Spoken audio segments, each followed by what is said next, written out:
Hey Libra, this is your year ahead horoscope and astrology forecast for the entire year of 2026. Joining me today is astrologer Leisa Schaim. I'm Chris Brennan of the Astrology Podcast, and we're going to look at the entire year's forecast for the next 12 months over the course of this video. So, hey Lisa, thanks for joining me for horoscopes this year. Hey Chris, glad to be here. So this is going to be fun. We're going to look at this primarily from the perspective of your rising sign. So if your rising sign is Libra, then this is going to be the best horoscope for you. If you know your birth time, try to look up the horoscope that matches your rising sign. Otherwise, if you don't know your birth time, then it's okay to look at Libra if this is your sun sign. All right, so we're going to do a big picture overview and let's just jump right into it. So here's the planetary movements calendar that shows where the planets will start at the beginning of the year and where they'll end up by the end of the year. And these are the primary things that we're going to focus on that we've identified as the big transits during the course of 2026.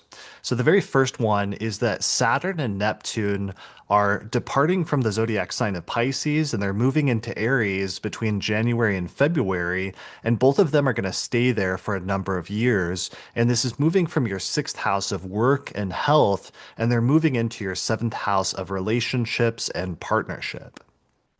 Yeah, so this really should be an alleviation of your sixth house topics. For instance, a lot of people I know who have Libra rising have talked about having like nebulous or hard to diagnose health issues during this transit of the last few years since March of 2023 when Saturn went into Pisces. It could have also affected things involving your coworkers or people you hire to do any work for you, as well as pets. And so this will be an alleviation of those issues. These will be moving into your seventh house of partnership, either personal or business partnership, and one-on-one interactions. So this will bring a greater focus on working in that area, having to put more effort into partnership or one-on-one interactions.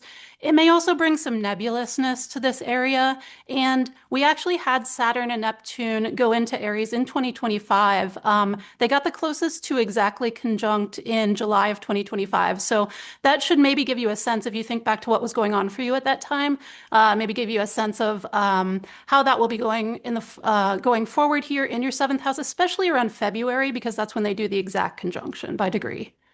Right. Yeah. And so moving out of a period, because Saturn went into your sixth house way back in March of 2023, and Neptune went into your sixth house back in 2011 or something like that, like 15 years ago. So these have been really long-term transits in the health sector of your chart, and especially the one with Saturn over the past few years has probably coincided with some obstacles or surmountable difficulties or setbacks, potentially even hardships when it comes to health matters or matters pertaining to your workplace. So the good news is that by after the first couple of months of this year, we see an alleviation of some of those issues with Saturn and Neptune moving out of there. So the area that starts getting a lot of focus, though, is your seventh house of relationships, which usually implies that there's some significant restructuring that needs to take place when it comes to relationships in your life over the course of the next 2 to 3 years as Saturn is transiting through the sign of Aries. And like Lisa said, you did get a little preview of it last year when Saturn dipped into Aries for a few months, but now it's going to get really serious. So for those of you that are in relationships, sometimes there can be entering a patch, like sometimes a little challenging patch where maybe there's something going on in your partner's life where they're struggling with some stuff, and then that's something that impacts you in some way. In other instances, it can just be about setting better boundaries or setting better goals as a couple and entering into a new chapter of your life where, as a couple, you're more serious about things.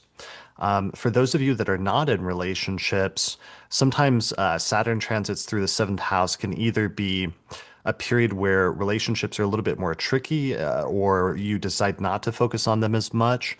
Or in other instances, it can just be that you have like a really serious relationship or a person that represents the archetype of Saturn, like let's say like a Capricorn or an Aquarius or somebody with Saturn prominent in their chart that comes into your life and plays that role at this time. So that's not necessarily a bad thing and could be a good thing. But the last thing that is kind of challenging is just that in February, Saturn and Neptune exactly form a conjunction. And my keyword for this lately has been that it's been like this reality distortion vibration field in whatever part of the chart that's hitting. So one of the things you want to be careful about at this time, especially in February, is just make sure you're approaching things with clear eyes because you may not be seeing people or situations or especially relationships clearly and may have a hard time telling the difference between what's real and what's not, or what's true versus what's false. So that will start to dissipate a little bit after February, but just pay attention to it, especially around that time period. Definitely. Yeah. For some people, especially at the time of the exact conjunction, but to some extent while they're co-present in general in your seventh house of relationships, it can be a time of structures that were previously there kind of dissolving. That won't be the case for everyone, but it can be the case for some people. It can also be a time where you just have to try to balance realism and idealism in relationships, kind of like you were saying, especially if you're meeting new people, although it can apply as well to existing relationships. Sometimes you meet someone and you're like, are they too good to be true? And you might have a period of time, even this whole transit with Saturn and Neptune both there, where you're trying to kind of feel out like what's realistic and what's like, rose-colored glasses with regard to relationships. Yeah, definitely. Yeah, so that's the first major transit that's happening, especially around February, but it's really setting up a longer term thing that's going to last for a number of years. So let's move on to our next transit in 2026, which is that eclipse season starts in February through March. And this is our first eclipse season, which is taking place in the signs of Aquarius and Virgo, which is your fifth house of children and fun and games and hobbies, and your 12th house of internal exploration, sometimes mental health, and sometimes dealing with people that you don't get along with very well. So this is the first eclipse series that we're going to see in Aquarius, where eclipses are just starting to take place in that sign and the opposing sign, Leo, which will happen later this year. Yeah, it's really interesting actually the overlap in timing here between the Saturn Neptune conjunction in your seventh house of partnership and that first eclipse in Aquarius in your fifth house, because romance or dating or sexuality, those can also all be fifth house topics, even though it can also be other things like children, creativity, if you do creative work like creative output, hobbies, things you do for fun, etc. But I can see there easily being an overlap for some people anyway, with those both coinciding in February with that first eclipse there in your fifth house. So that can bring beginnings and endings wherever the eclipses happen. And so there can be like an important beginning or ending with regard to romance or children or your hobbies. At this time, it can be actually like a new romantic partner, or it can just be like a new chapter in an existing relationship. Yeah, that's a great point that this first eclipse in Aquarius is bringing a period of major beginnings, but also major endings when it comes to one of the areas is romance and sex and sexuality and dating. And that could be coinciding with like the Saturn transit going into the seventh house at the same time. There could be some relationship that's like cooling off during this time or even coming to an end that you decide to call it quits, but it'll probably be one of those like, closing one door results in opening another door. Because that's the thing about eclipses is even when they indicate endings, they also start a new beginning for you in that area of your life or open a new chapter. So this could also be significant with respect to the topic of children, which is a major fifth house topic. Some people may have children around this time as eclipses start happening in your fifth house over the course of the next 2 years, not just in 2026, but 2027. And for those of you that already have children, sometimes it can be about children reaching an important new milestone or entering a new chapter of their life, like graduating from high school or college or something like that. Definitely. And then with the other eclipse in your 12th house, that's a series that's already been going between Pisces and Virgo, which are your 6th and 12th houses. So eclipses in the 12th house can be times of greater seclusion, whether proactively or otherwise. So sometimes it's a time where you feel like you need to kind of take time by yourself and have more contemplative time. Sometimes it's a time of dealing with mental health concerns or just being more proactive about your mental health. The 12th house can also bring in physical health, especially since you've already had those eclipses in process between your 6th and 12th. So for some people, it can be like new health issues or flare-ups of existing health issues that cause you to spend more time alone for a period of time. Um, but this one is not new. This is something that you've already been dealing with. And sometimes it's also dealing with people who you don't get along with, as you said, Chris, earlier. So AKA enemies, or just, for whatever reason, you don't mesh well with these people. So that can be something that comes up at this time. What am I missing? Yeah, just 12th house stuff when eclipses are happening, that this is the middle part of an ongoing sequence that we already saw happening last year of, in some instances, it can be dealing with people in your life that you don't get along with or who work against you in some way or who undermine you, and finding a new beginning when it comes to that, like sometimes cutting certain people out of your life and like ending some relationships if you feel like it's undermining you and no longer serving you well, or in other instances, if it's something that you can't remove from your life, setting a new foundation so that your boundaries are clear and you are not putting up with anything that's unnecessary or that you don't have to be putting up with. Sometimes this can also be important for doing mental health work that when eclipses are happening in the 12th house and taking care of your mind, sometimes doing therapy or other sort of internal explorations like that in order to also make sure that mentally you're not becoming your own worst enemy or doing any sort of behaviors that are undermining yourself. Definitely. Yeah. And since it's kind of a behind the scenes house, there can also be things that come up that you weren't aware of that were behind the scenes from your perspective, like secrets. Not always, though. Sometimes it's just a time where you yourself are working more behind the scenes for a period of time, rather than like out front. Right. All right, so that's our first eclipse season that's happening in February and March. And then the next major transit is that in April, the planet Uranus is finally departing from the sign of Taurus, with which it's been transiting through since like 2018, 2019. And Uranus is now moving into the sign of Gemini, which is moving from your eighth house of shared resources and mortality and other people's money to your ninth house of religion and philosophy and beliefs and travel and education. So this is actually a very exciting transit where Uranus is moving from kind of a tricky, challenging house to one of the more positive houses that's all about exploration and learning and expanding your horizons. Definitely. Yeah, you've been dealing with potentially unexpected shakeups or, sudden changes with regard to the eighth house topics for a good while now, since 2018. So those things like if you have shared resources with people or other people's money that affect you, your partner's income, if you have a partner, could have been going through some shakeups at different times over that past while.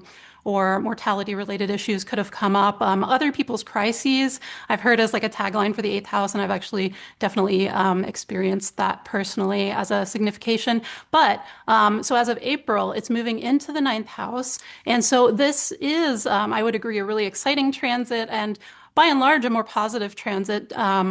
It's sort of it's calling you to experiment, to be experimental and expand your horizons with regard to either higher education, long distance travel. Publishing could come up for some people. That's a ninth house thing.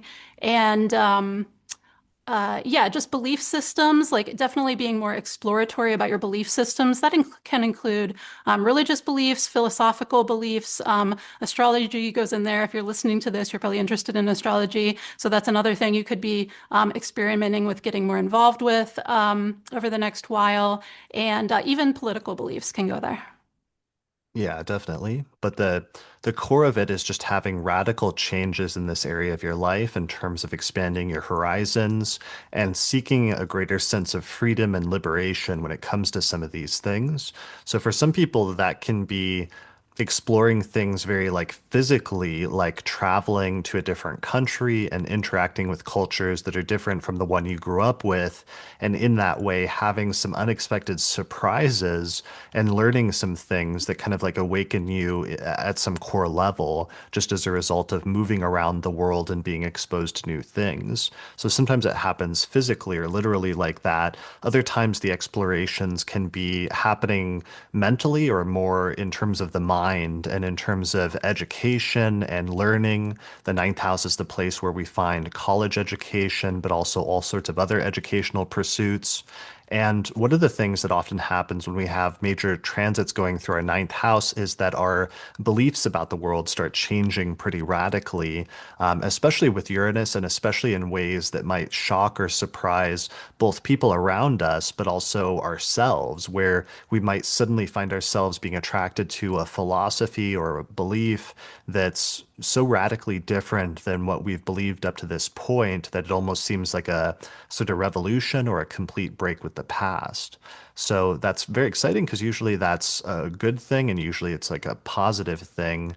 You'll just have to be careful because your tendency will be to move really fast. And sometimes it can be hard for other people in your life to keep up with you if you're having such radical changes or going through such a transformative period over a relatively short span of time.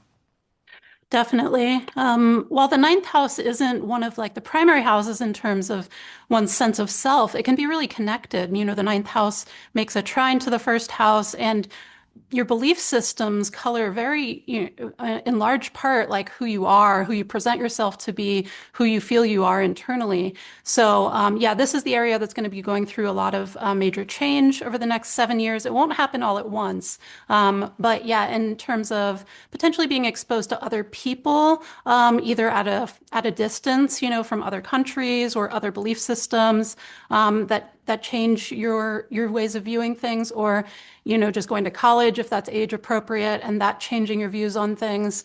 But yeah, it should be a much more positive transit than the eighth house in terms of just containing more neutral to positive topics versus the more challenging ones you've been dealing with for quite a while. Yeah, definitely. And this is a long-term transit that will last and through the early 2030s. So you're going to have plenty of time to really settle into it. There would have been a preview last year around July when Uranus first went into that sign for just a few months before going back into Taurus. But now in 2026, starting in April, we are fully into that new era for the better part of the next decade. All right, so that's that transit. The next one I wanted to talk about, we jumped to June, where in the first half of this year, in the first half of 2026, the planet Jupiter, the planet of growth and optimism and expansion, is going to be moving through your 10th house of career as it goes through the sign of Cancer. But then in late June, Jupiter is going to move into the sign of Leo, which is your 11th house of friends and groups and alliances. And Jupiter is going to spend the next year moving through that sign and helping that process of like growth and expansion in the topic and domain of friends. So this creates a really distinct division essentially between two halves of the year, with Jupiter in your 10th house of career in the first half and Jupiter in the 11th house of friends in the second half. Yeah, I really like that Jupiter transit for you in the 10th house of career and public reputation for the first half of the year. I like it in particular in concert with Saturn and Neptune leaving your sixth house, because that's also a work house, even though the 10th house is more like career writ large. But having that alleviation from your sixth house that's been going on for the last few years, and then having this really nice, expansive energy in your 10th house of career for the first half of the year, I think will be a really nice contrast for you. So that can be expansions with regard to the kind of work you're doing. It can be taking on new work projects. It can be being seen more widely or more publicly if that's important to the type of work that you do, because the 10th house is the most visible part of the chart. So if there's anything with regard to your work where it's a positive thing for you to be visible, which is true for, you know, like most people, then this is going to be a great transit for you for the first half of the year to take advantage of. Yeah, definitely. And especially for the people that were born during the day, if you have a day chart, this Jupiter transit in your 10th house and then 11th house is going to be experienced as the most positive transit this year, where you're just going to be expecting or experiencing luck and good fortune, first in the sphere of career opportunities and the potential for things like promotion or getting a new job or having a sudden windfall when it comes to your career and reputation. And then having that shift in the second half of the year to starting to make more friends, starting to have your social life be much more prominent for you in very tangible ways, especially if it wasn't very much recently. And even things like social media can sometimes fall under the domain of the 11th house. So it could be about like gaining more friends or gaining more followers when it comes to social media and whatever different social media sites you use, for example. Like I know somebody who made a post that went viral once and then they made like tons of new friends in their career field when they were having a positive transit like this in their 11th house. So that's some of the energy that that brings. And this transit's actually setting us up for two other transits that are going to start happening in the second half of the year that are going to be activating your 11th house of friends and groups as well. So I have a feeling that this is going to be the major area of focus, especially in the second half of 2026, going into 2027, is the area of friends and groups. Definitely. And that can be personal friends, that can be followers, as you said. It can also be professional groups or networking with Jupiter going through the first half of the year in your 10th house of career and then into your 11th. It can be like helpful friends or colleagues. They don't have to be connected, but they can be. But yes, the 11th house of friends and groups is going to be a definite hotspot for you in the second half of 2026. Right, for sure. So this brings up when Jupiter, just before Jupiter leaves Cancer and leaves your 10th house, there's going to be this really auspicious Venus-Jupiter conjunction that's going to take place in Cancer in June, which should be really good for you in terms of your career. And this is one of the things that we found because we just finished researching and released our 2026 Electional Astrology report, where we go through and we highlight the most fortunate dates next year, especially for taking actions and trying to accomplish things in different areas of your life with different electional astrology charts for each month of 2026. Yeah, so basically any important actions you want to take or new projects you want to start, whether it's your love life, business, home, etc. If you do it under a good electional chart, using the best dates and times we found, that will give you better chances of overall success in what you're starting. Right, for sure. So the report contains a monthly forecast for each month and 28 auspicious dates and electional charts to use throughout the year, including coverage of telling you what dates to avoid, because sometimes knowing when to do things is just as much about knowing the dates that are really good as it is knowing the dates that are really bad, where you should probably avoid trying to do major things like starting a business, getting married, or going on a major trip or something like that. So the report includes a video version, an audio version, as well as an extensive written report as a PDF. And right now we're doing a launch sale where it's just $49.95 for the first month, but then the price will go up in January to $65. So if you want to get the report, you can get it now at theastrologypodcast.com/2026 report. All right, that takes us into the second half of the year, where the next thing that comes up is we get our second eclipse season, which takes place in the signs of Leo and Pisces from August through early September. And this is happening again in your 11th house of friends, another activation of your friend sector, and your sixth house of work and health. Yeah, so this Leo eclipse is going to be the first one in that series that we've had. So that brings important beginnings and endings, or important beginning and ending chapters at the very least, to the sector of friends, colleagues, social networks, social alliances, and the larger social sphere. So it can be a time when you suddenly have new experiences with regard to groups. Maybe you join new groups, either personal or professional. It can be a time when something important and new is happening with a friend of yours, or conversely, it can be like an ending of a friendship at this time, although not always. But the important thing is it just brings beginnings and endings to this sector. So that's going to be the first one. And then The second one, and you can see it's overlapping with that Jupiter transit, which is nice and expansive there. So there should be more positive energy going on because of that overlap.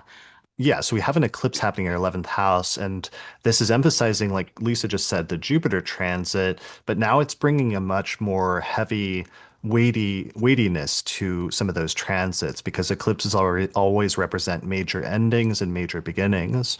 So it's possible that this is bringing in another energy where there could be some friends or friend groups that have kind of like run their course and come to a logical conclusion where either you could see a friend no longer being in your life for some reason, like if somebody moved away, for example, or you yourself could realize that you've outgrown a friendship or a friend group and decide to end that relationship at that time.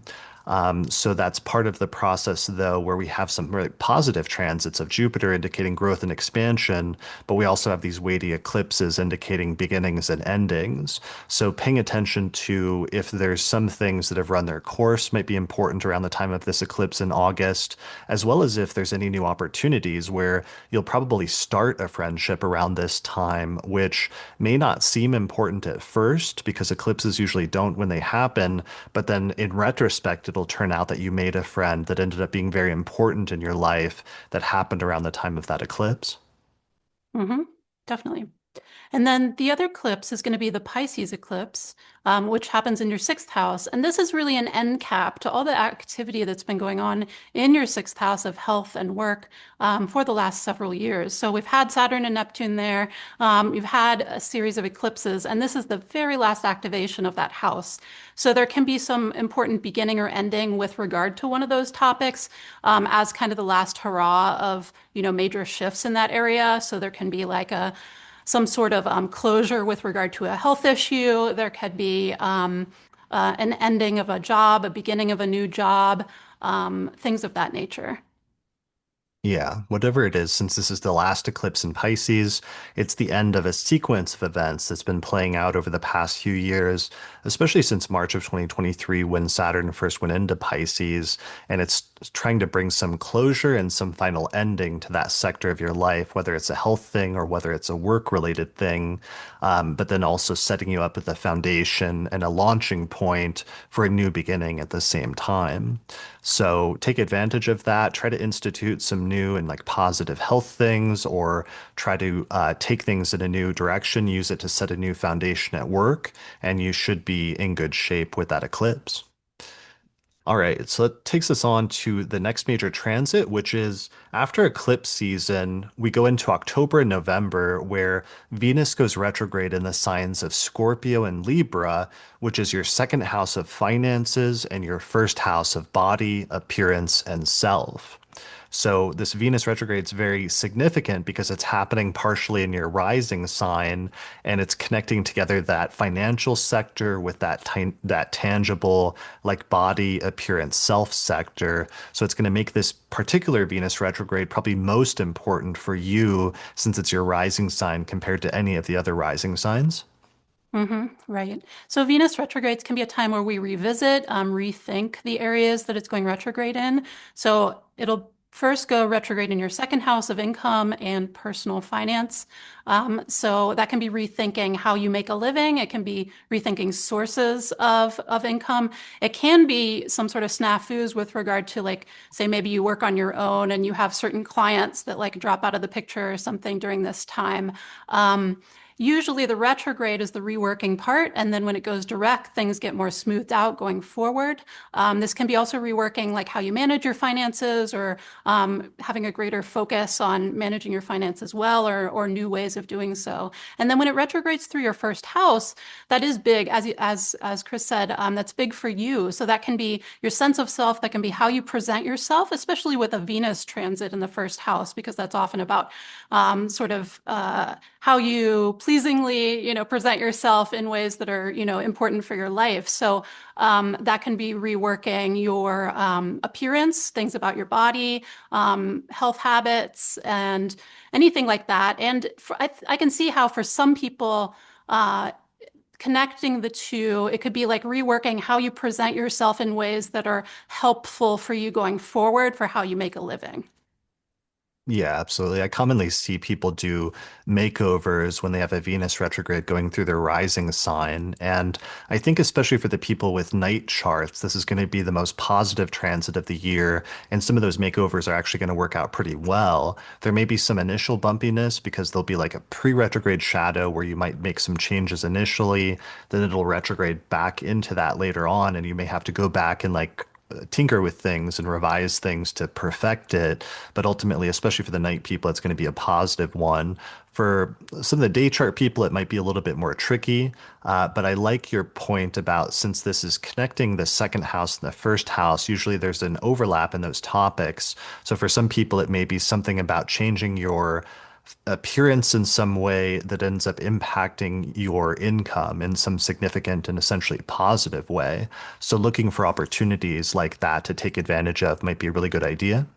hmm I should say, with the Venus retrogrades that impact things like your appearance, it's usually a good idea to like think about the changes you might want to make during the retrograde and then implement them when it goes direct, after it goes direct. That's generally because you can change your mind with regard to what you want to do, what changes you want to make. And some of those you can Right. fix or tweak, but some of them you can't. Like if you cut off all your hair off and then you're like, oops, I don't like that at all. Like it's usually a better idea to like think about the changes and then implement them going forward after it's direct.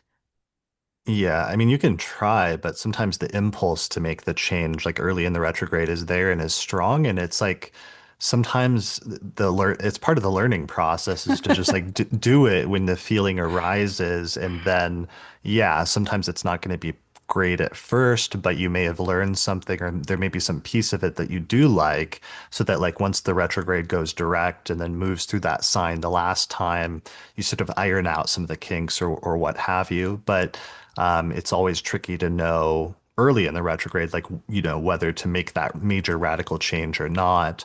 And for some people, it may be because Venus retrogrades are always backwards looking, and sometimes it can bring people or situations back from the past.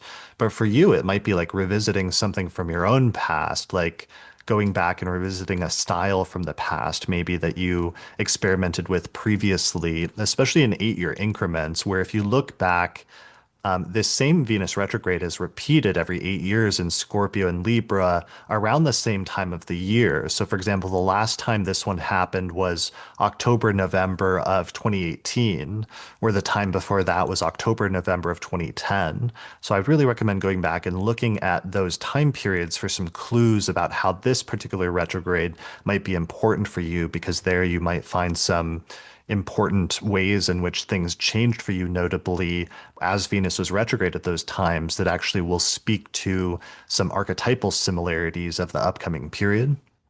For sure. Yeah, and we were talking a lot about, like personal makeovers, which can sound a little superficial, but I can think of examples actually of known of people who like got a promotion at work and then had to really consciously revise their wardrobe to sort of present themselves as the supervisor at that point, even if that wasn't like their usual style before that. And so that can be the kind of thing that links the second and first and like why those would even be linked at all. Yeah, for sure. I mean, yeah, there's all sorts of ways about how we present ourselves, but also how we think of ourselves. And because the first house is self, it can be sometimes surprisingly minor things about how we present ourselves or speak or represent ourselves to the world that make a major impact on our sense of self-confidence and self-worth. And this can be a really great transit in that context, in terms of finding ways to just feel better about who we are and being in our body. And speaking of being in the body, I mean, even having a first house transit like Venus retrograde in the first can sometimes be good for the night chart people of addressing any bodily or other health issues that have arisen recently. Like, for example, with, one of those eclipses that just happened in the sixth house right before that, sometimes that can help to like smooth things over as a subsequent transit. Yeah, definitely. That's a great point. All right. All right. Well, we could talk about Venus retrograde all day. Like I said, this is going to be your most positive transit this year, particularly for the people with night charts, whereas the people with day charts, it was that Jupiter transit in the 11th that was the most positive. But that actually brings us to our next and our final transit, which is that Mars late in the year is preparing to go retrograde in the signs of Leo and Virgo, which is your 11th house of friends and your 12th house of people you don't get along with or with enemies. And this is an important transit because Mars doesn't actually station retrograde and start moving backwards from our perspective in the sky until January. But starting in September, late September, it already goes into Leo, which is one of the signs it will retrograde back to, and then it switches to Virgo. So it's going to be spending an inordinate amount of time in those two signs of the zodiac over the course of the next like 9 months, and we get a real build up and like starting point of that here from late September through December of 2026.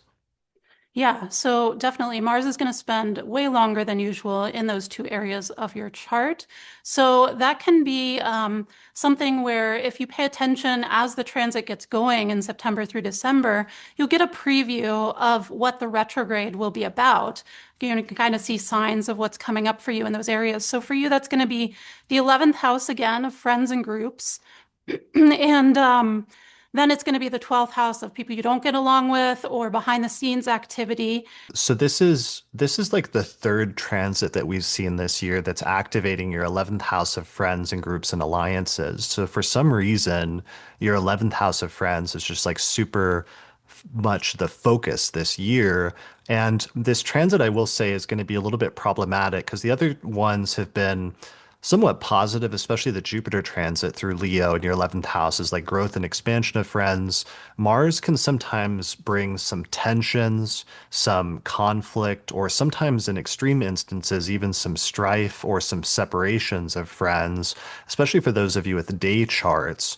So you're going to want to be a little bit more careful during this time because sometimes if you act thoughtlessly or you say something in the moment that maybe is not very nice, but that you don't think is going to be a big deal, sometimes it can create a bigger rift in your friend groups or with a specific friend than you might anticipate at first. And it can turn into something that'll be more long lasting in terms of a conflict. So you'll need to exercise greater restraint when it comes to friends once this transit begins, starting especially in September. Definitely. You do want to be careful about those things. And at the same time, this can be a time where there's just some natural falling out with a friend or a friend group. Given that Mars is going to be going back and forth between your 11th house of friends and your 12th house of, people who you don't get along with, or, it can be a time where you have to be careful as like who are allies and who are not. And that can be a little tricky when Mars is going back and forth between the 11th and the 12th. Now, that is going to be much more of an issue for day chart people, or at least more of a potential issue for day chart people. It won't happen for everyone like that exactly. But for other people, it's just going to be a time where you're working and doing a lot of putting a lot of effort into your friend group for whatever reason. You could be working on social activism even, and that's an 11th house thing. But then it goes into your 12th house, and it's going to be a time where you suddenly pull back and want to work more alone behind the scenes. And so there's going to be a little bit of a push-pull interplay between those two areas. But if you do pay attention in the last quarter of the year, you'll see the things that are starting to come up that you'll need to revisit in the first part of 2027. Yeah, I like that part about Mars connecting the 11th house and the 12th house because we saw in some of the retrogrades last year a lot of times where the retrograde would connect the house topics. And certainly the 11th house is traditionally in ancient astrology associated with friends, and the 12th house in ancient astrology is associated with enemies. So you have to be a little bit careful, like I was saying earlier, not to create a conflict in your life at this time where you turn a friend into an enemy. And that's one of the more extreme sort of like dangerous potentials to pay attention to at that time. Even if it's not something that you do deliberately, because it can also be something that just arises spontaneously, where you find these categories either getting blurred or somebody being moved essentially from one category into another, and that can be kind of tricky and kind of problematic to deal with. For sure. But aside from that manifestation, it's really just going to be that you're going to be putting a lot of effort into the friends and the social area for a while. And then once it goes into Virgo towards the very end of the year, you're going to be moving more towards solitude for a bit of time. Yeah, so it's alternating between periods of like extreme socialness versus periods of wanting to retire and pull back and have greater isolation and maybe even focusing on yourself and focusing on internal and like psychological matters more, which was kind of foreshadowed by like that eclipse earlier this year, that last Virgo eclipse that took place in March, which was in the 12th house and was more reflective and contemplative like that, where you're doing some of that inner work. And here we see a little bit of a return to that sometimes with the Mars retrograde happening in Virgo. Definitely. Yeah, but that is already taking us into 2027 because, like I said, that retrograde doesn't fully begin until January of 2027, but we're just getting like the buildup and the preview of it in the last quarter of 2026. But I think we should probably stop there. Otherwise, this has been our longest one horoscope so far. We've recorded for over 40 minutes, so Libra got all the details this year. Yeah, yeah. You got our top of the morning recording. Right, first one of the recording before we're like six more horoscopes in, and it's just like 5 minutes long. Yeah, exactly. All right. Well, in that case, those are your major transits for 2026 Libra. So thanks for watching. Like I said earlier, for help planning out dates next year, definitely get our 2026 Electional Astrology Report, which is on sale right now for $49.95, but only this month until January, where the price is going to jump to $65. So you can get it now at theastrologypodcast.com/2026 report. Otherwise, if you want to learn more about our approach to astrology and reading birth charts, you can sign up for my Hellenistic astrology course at theastrologyschool.com. All right, that's it. So good luck in 2026, and we'll see you again next year.